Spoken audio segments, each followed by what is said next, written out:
Assalamualaikum warahmatullahi wabarakatuh. Gimana kabarnya semua? Semoga dalam keadaan sehat walafiat ya. Sudah kan sebetulnya semua sekarang dalam lindungan Allah SWT. Jadi ini ada sesuatu yang menarik ya. Saya kumpulkan tentang kekonyolan yang dilakukan oleh si jaksa begitu kan, yang netizen menyebut dia sebagai mirip Sunio begitu kan.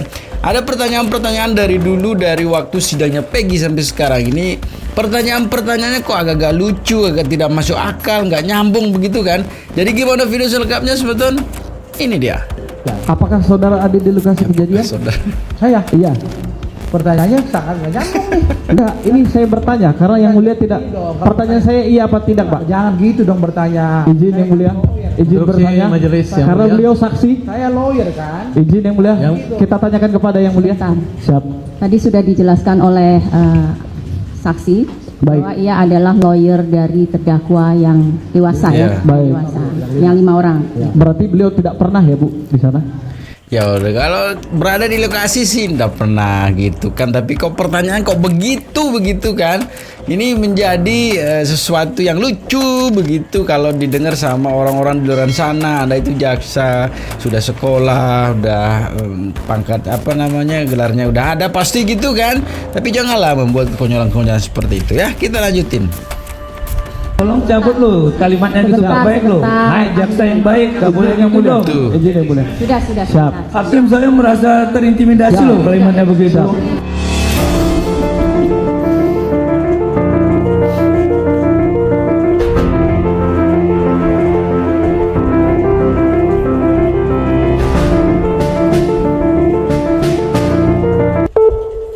Terima kasih, izin saya langsung saja bertanya kepada ahli. Untuk saudara jelaskan yang pertama, ahli, berkaitan dengan keterangan saudara tadi, karena ahli pidana akan saya tanyakan terlebih dahulu terkait pembuktian yang dipakai di Indonesia ini. Indonesia ini berdasarkan ilmu dari saudara ahli itu menggunakan pembuktian yang seperti apa, Pak? Mohon izin yang mulia, pembuktian yang dipakai di hukum acara pidana adalah pembuktian negatif. Saudara bisa membaca pasal 184 Kitab Undang Hukum Acara Pidana. Di dalam Kitab Undang Hukum Acara Pidana ada 5 alat bukti yang dimulai dari keterangan saksi, kedua adalah keterangan ahli, surat, petunjuk, dan keterangan terdakwa, bukan pengakuan terdakwa atau tersangka. Baik. Tadi izin menggunakan pembuktian apa, Pak? Undang-undang negatif. Siap. Di dalam undang-undang negatif, apakah sekonyong-konyongnya ya seorang hakim akan menjatuhkan putusan dengan kehilafannya tanpa memperhatikan alat bukti yang sah, bukan berdasarkan tulisan-tulisan kecil untuk memutuskan suatu perkara? Atau seperti apa, Pak? Dalam undang-undang negatif itu yang seperti apa pembuktian secara negatif? Apakah cukup dengan alat bukti terus bisa menyimpulkan ini salah? Atau berdasarkan 2 alat bukti kita bisa mendapatkan keyakinan hakim, kemudian kita memutuskan suatu perkara itu bersalah? Ini berkaitan dengan kehilafan hakim yang saudara sampaikan tadi. Saya mengundang saudara untuk kembali, kalau bicara tentang putusan, bacalah pasal 197 Kitab Undang Hukum Acara Pidana. Baik. Di situ akan ada poin D bahwa hakim Izin, pertanyaan saya belum masuk ke sana, Bapak. Pertanyaan saya, apakah seorang hakim bisa sekonyong-konyong ataupun secara tiba-tiba tanpa ada alat bukti membuktikan perkara itu salah, atau harus ada alat bukti sah yang dianggap sah oleh hukum atau berdasar hukum? tentu dong hakim pasti melakukan pemeriksaan yang menyeluruh sampai pemeriksaan itu selesai. Baik. Itu kan sehingga hukum seperti acaranya apa, kan, ahli? hukum acaranya begitu. Saya ngomong dulu apa saudara ya? Baik, silakan diselesaikan. Silakan diselesaikan. Saya hanya mau menyampaikan alasan 263 saja sih sebenarnya. Kalau Anda mau mendebat atau berdiskusi tentang Tidak, izin yang mulia, saya bertanya berkaitan dengan keahlian saya saudara tidak mau sebagai menjawab ahli yang pidana. mulia. Saya keberatan Izin yang untuk mulia. menjawab karena tidak untuk itu. Ahli tidak mau menjawab, berarti ahli bukan tidak bisa menjelaskan. Saya tidak, itu saya sudah jelaskan dengan saudara. Iya, Kan gimana? saya bilang kan sampailah pemeriksaan itu selesai, dimulai daripada dakwaan, pemeriksaan saksi-saksi, diperlihatkanlah alat bukti, betul kan? Jika sudah selesai tadi, betul nggak? Tentu akan ada selanjutnya tuntutan dan lain sebagainya. Pertanyaan saya bukan itu, ahli. Pertanyaan saya, apakah seorang hakim bisa memutuskan suatu perkara tanpa adanya alat bukti itu, Nggak ahli? mungkin dong seorang hakim bisa memutuskan Baik, sekonyong-konyong. baik, baik. Terima kasih. Kemudian dengan pandangan seperti itu, saudara pun sebagai ahli saya rasa lebih memahami hal tersebut. Hakim pun dalam memutuskan ataupun mengatakan ini bersalah atau tidak itu berdasarkan alat bukti yang sah. Saudara ahli tadi tanpa menguji alat bukti berdasarkan catatan kecil, sebagai seorang ahli menyimpulkan ini salah. Itu sebagai ahli pidana yang mempunyai ilmu sebagai doktor, menurut saudara itu benar atau salah berdasarkan keilmuan saudara? Menurut pengetahuan saya yang saya sandingkan, karena memang saya tadi diundang berdasarkan pengetahuan saya. Baik. Saudara nanti tolong disandingkan halaman-halaman tersebut. Tidak, karena Kalau kita tidak siap. dihadapkan dengan Silakan diselesaikan. majelis hakim, mohon izin, saya selalu bilang dengan mahasiswa saya, kalau kita dihadapkan dengan kata-kata tidak selesai, tapi tolong dihadapkan dengan bendanya. Saya mengundang saudara untuk secara membuka putusan tadi supaya kita bisa dapat. Saya kebetulan membawa, saudara bawa tidak? Saya ada. Baik, Kita enak. pertanyaan saya. Mohon gini ya. Jadi Siap. tadi yang disampaikan oleh ahli itu adalah catatan untuk putusan saja. Baik. Anotasi putusan gitu loh. Berarti bukan alat bukti ya? Izin, yang mulia. Lain lagi cerita. Baik. Enggak, pertanyaan saya itu yang mulia. Yang membuat ribet kan ahli sendiri. Ya. Enggak, tapi kan saudara Siap. menyambung- Tolong cabut lo kalimatnya itu Sebentar, tak baik lo. sebentar. Hai jaksa yang baik, gak boleh nyambung dong. Nah, tuh. Izin yang mulia. Sudah. Siap. sebentar. Hakim saya merasa terintimidasi Siap. loh kalimatnya begitu. Siap. Ya. Anda tidak menyampaikan kode etik loh begitu. Siap. Saya menyampaikan ke yang mulia bukan ke sampean ahli. Enggak dong. Siap. Ditujukan ke saya. Kalau senggolnya tidak saya itu jadi Ini masalah. sebentar ya. Tadi catatan, hanya catatan untuk putusan, bukan sebagai alat bukti gitu loh. Baik, siap. Gitu kan maksudnya, bukan Ya. sebagai alat bukti. Nah itu mungkin ya kalau jaksa kurang sekolah menurut saya ya, karena kita tuh sendiri beliau yang jadikan saksi ahli itu orang biasa juga yang ahli juga di bidang itu gitu, dan sempat juga ini menjadi sesuatu bulian juga di masyarakat begitu ketika memang jaksa ini nyeleneh juga ya.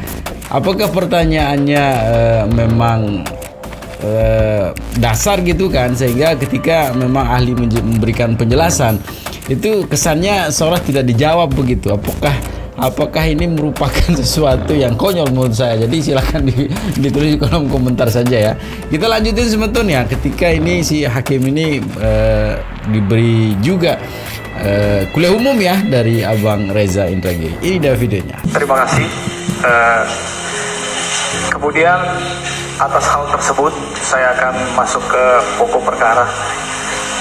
Dalam psikologi forensik, ilmu keilmuan psikologi forensik, untuk mengeluarkan output yang secara hukum ataupun secara ilmu psikologi forensik dapat dikatakan valid, instrumen-instrumen apa saja yang harus dimiliki berkaca dalam kasus ini, karena dari tadi kita hanya mengambil sepotong. Nah, maksud saya secara valid seorang psikologi forensik ketika memberikan keterangan yang valid, dia itu membutuhkan apa? Misalnya kami sajikan berkas perkara, alat-alat bukti atau apa hal tersebut sehingga itu bisa dikatakan valid, dan metodologi apa yang bisa digunakan seorang psikologi forensik sehingga itu dapat dikatakan sebuah produk yang valid dan legit. Saya berada pada posisi skeptis pada keterangan. Oleh karena itu, saya sangat mengandalkan pada bukti-bukti lainnya, terutama bukti-bukti yang telah teruji secara saintifik. Kalau ada bukti-bukti saintifik itu tersedia secara memadai, barulah kemungkinan posisi saya, penilaian saya terhadap keterangan akan bergeser. Tapi selama bukti-bukti saintifik itu tidak memadai, maka saya harus konsekuen dengan khazanah pemikiran yang saya punya, bahwa saya skeptis bahwa proses penegakan hukum, pengungkapan fakta, proses persidangan akan berlangsung secara adil sekiranya proses itu sekali lagi terlalu mengandalkan pada keterangan. Kalau gimana, masih ada lanjutan tambah sedikit? Ya baik. Karena saudara jaksa bertanya bukti-bukti apa yang terkait sperma, sebenarnya saya ingin mendapatkan profil. Dengan segala hormat, apakah profil korban akan mengarah kepada kemungkinan aktivitas seksual yang forceful? Saudara jaksa, coba disimak dulu. Simak dulu. Pertama, terkait dengan sperma, saya tidak membutuhkan spermanya karena itu urusan kedokteran forensik, tapi saya sesungguhnya membutuhkan profil kedua korban. Sekiranya tersedia akan mengarahkan kita pada kemungkinan aktivitas seksual yang forceful ataukah aktivitas seksual yang konsensual. Satu. Yang kedua, sama, untuk membaca perilaku dan proses mental, saya membutuhkan adanya bukti rinci komunikasi elektronik atau bukti ekstraksi data rinci-rincinya tentang siapa, dengan siapa, berkaitan tentang apa, jam, menit, detik berapa. Untuk apa? Begini majelis, tadi saya belum sempat elaborasi kenapa saya sangat membutuhkan bukti ini. Majelis, yang saya pahami, kasus Cirebon 2016 itu disebut sebagai kasus pembunuhan berencana. Kalau itu merupakan pembunuhan berencana, saya yakin betul, apalagi karena dilakukan secara berkelompok, saya yakin betul di gawai para tersangka semestinya tersedia pesan-pesan satu sama lain yang mereka pertukarkan terkait dengan rencana perkosaan atau rencana pembunuhan tersebut. Sehingga ketika gawai para tersangka dibuka, akan bisa ditemukan sesungguhnya ada atau tidak komunikasi antar tersangka yang mengindikasikan inilah segerombolan manusia yang merencanakan pembunuhan. Ada atau tidak? Itu akan terbaca dari komunikasi mereka. Apalagi pada jam-jam menjelang waktu yang disebut-sebut sebagai peristiwa pembunuhan itu berlangsung. Bukti komunikasi elektronik serupa dengan serinci-rincinya juga saya butuhkan datang dari gawai kedua korban. Untuk apa? Untuk menangkap indikasi apakah pada malam itu mereka merasakan ketakutan, kecemasan, kepanikan, mencari bantuan, mencari pertolongan, dan seterusnya yang mengindikasikan bahwa mereka memang menjadi target penganiayaan, pembunuhan, dan perkosaan itu. Adakah pihak-pihak yang mereka coba hubungi untuk mencari pertolongan itu? Nah, ini majelis, sekiranya bukti komunikasi elektronik dua pihak tersebut, yaitu para tersangka dan kedua korban, diungkap atau dibawa ke ruang yang mulia ini, mudah-mudahan arah kita untuk menarik simpulan tentang peristiwa Cirebon 2016 akan lebih terukur, akan lebih bisa dipertanggungjawabkan ketimbang semata mengandalkan pada keterangan. Demikian. Baik, terima kasih. Saya juga akan melanjutkan lagi pertanyaan saya.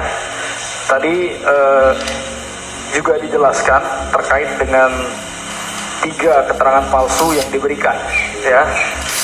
Kalau saya sependek sepengetahuan yang saya terima tadi, itu voluntary false confession, forced dan internalized. Dan saudara ahli tadi menyampaikan dari pandangan bahwa ini karena penyiksaan, karena ini sehingga keterangan palsu bisa diberikan. Sekarang saya akan bertanya seperti ini. Apakah atas keterangan Saka Tatal yang sebelumnya telah terbukti di dalam persidangan di PN, PT, ya, PT maupun Mahkamah Agung, karena adanya pihak-pihak lain berdasarkan teori saudara tadi, dia bisa berubah keterangannya.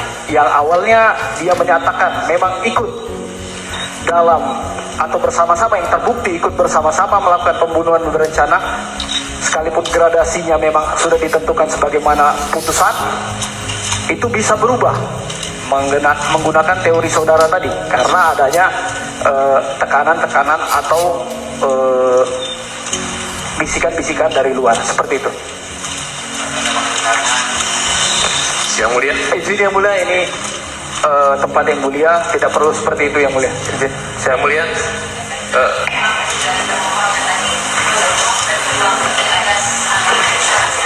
sebentar yang mulia, saya mengingatkan kepada yang mulia, saya tidak, katanya kemarin Sepanjang merespon saudara jaksa penuntut umum, karena pertanyaannya terkait dengan kemungkinan, maka jawaban saya mungkin-mungkin saja. Ketika kita bicara kemungkinan, semua ilmu pengetahuan saya yakin bekerja berdasarkan prinsip probabilitas, prinsip kemungkinan. Jadi saat sudah pertanyaan itu terjawab dengan sendirinya, kemungkinan itu ada. Betul ya, Bang Reza terima kasih, keren. cukup yang mulia. Cukup ya? Dari kuasa pemohon cukup, dari termohon juga cukup. Cukup.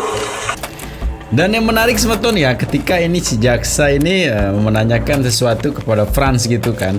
Kalau saya lihat dari gerak tubuh yang dilakukan Franz ini ini hal yang keren menurut saya, ketika memang bahasa tubuhnya mengisyaratkan bahwa Anda itu kok bodoh gitu kan. Jadi ini dia videonya sebetulnya. Apakah kamu waktu itu memang mengecek dan kamu punya keilmuan? Tadi kamu bilang, ini saya yakin kecelakaan. Punya ilmu kamu untuk mengecek? Karena saya lihat dari lukanya, Pak.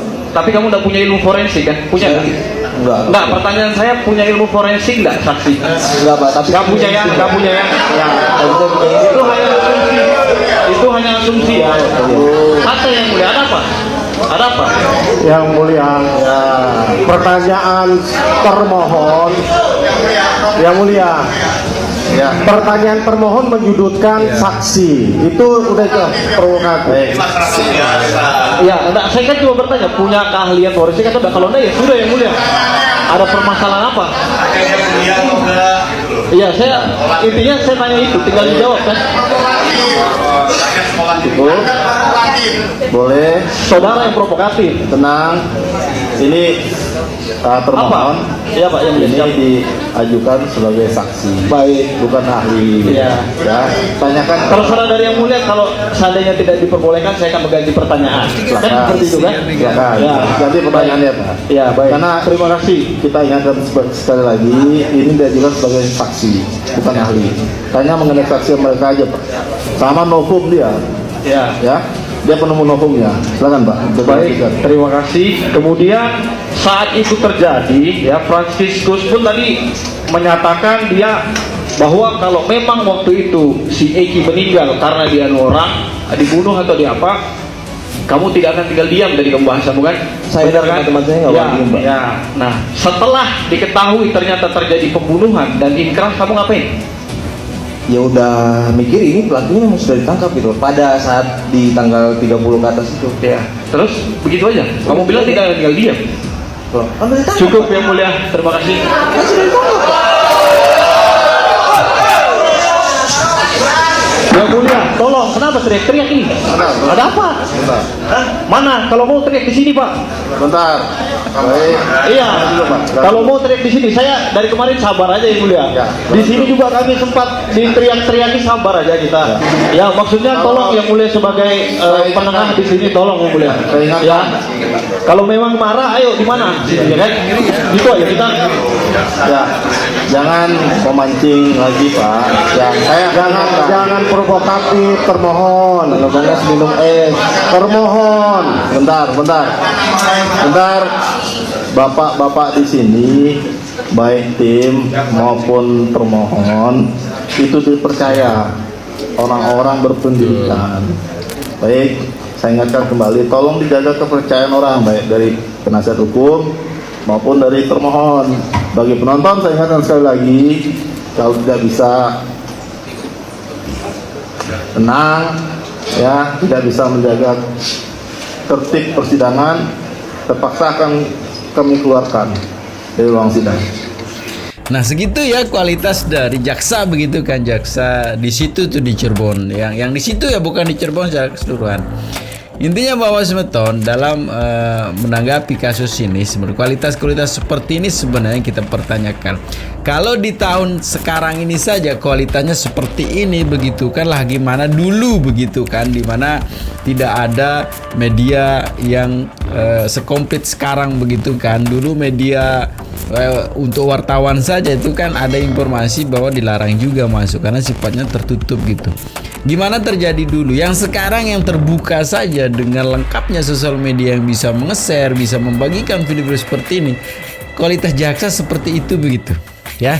Dan ini sebenarnya menjadi PR juga bersama bahwa kalau memang ini kan kasus bukan kasus main-main ya. Ini kasus serius menyangkut hak asasi manusia. Bukan 1 orang, 7 orang loh ya yang sekarang menerima dari apa yang mereka tidak lakukan begitu. Ya, ini menjadi hal yang harus diperhatikan juga ke depannya bahwa kualitas jaksa seperti ini harus diperbaiki lah ya, harus diperbaiki. Karena kalau mohon maaf ya, kalau menantang emosi seperti ini kualitasnya, saya rasa keluarga korban juga gampang melakukan hal seperti ini begitu. Ya, karena mereka itu korban dari ketidakadilan begitu. Jadi pantas saja ya ada video Frans menantang beliau gitu ya, yang ngeyel seperti ini.